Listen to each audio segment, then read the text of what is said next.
Satellite antenna pattern एक बहुत ही दिलचस्प विषय है। जब हम सैटेलाइट्स की बात करते हैं, तो हमें यह समझना जरूरी है कि एंटीना का डिजाइन और उसका पैटर्न किस तरह से सिग्नल को प्रसारित और प्राप्त करने में मदद करता है।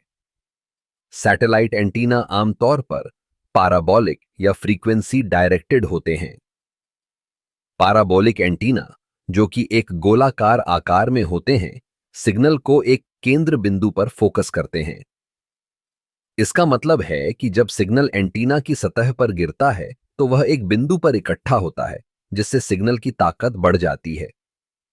अब बात करते हैं एंटीना के पैटर्न की।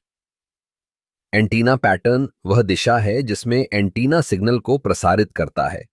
इसे हम 2D या 3D ग्राफ में देख सकते हैं। 2D पैटर्न में हम देख सकते हैं कि एंटीना किस दिशा में अधिक सिग्नल भेजता है।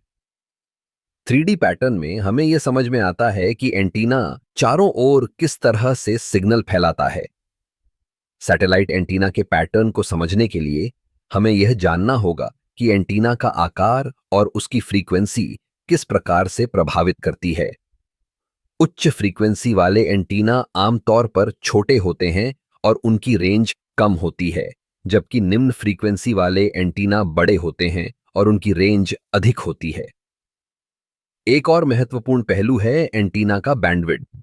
बैंडविड्थ रेंज है जिसमें एंटीना सिग्नल को प्रसारित कर सकता है। यदि बैंडविड्थ अधिक है, तो एंटीना एक साथ कई सिग्नल्स को संभाल सकता है।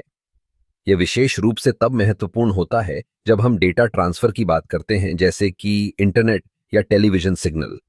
सैटेलाइट एंटीना के पैटर्न का एक और दिलचस्प पहलू है कि वे विभिन्न प्रकार के सिग्नल्स को कैसे संभालते हैं। जैसे कि कुछ एंटीना केवल एक दिशा में सिग्नल भेजते हैं, जबकि अन्य 360 डिग्री में सिग्नल प्रसारित कर सकते हैं।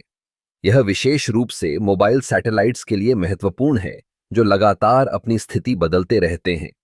अंत में, सैटेलाइट एंटीना पैटर्न का अध्ययन हमें यह समझने में मदद करता है कि कैसे हम सिग्नल को अधिकतम कर सकते हैं और संचार को बेहतर बना सकते हैं।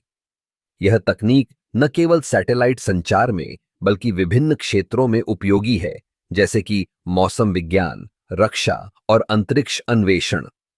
इस प्रकार एंटीना पैटर्न का ज्ञान हमें सैटेलाइट्स के कार्य करने के तरीके को समझने में मदद करता है और यह सुनिश्चित करता है कि हम बेहतर संचार स्थापित कर सकें।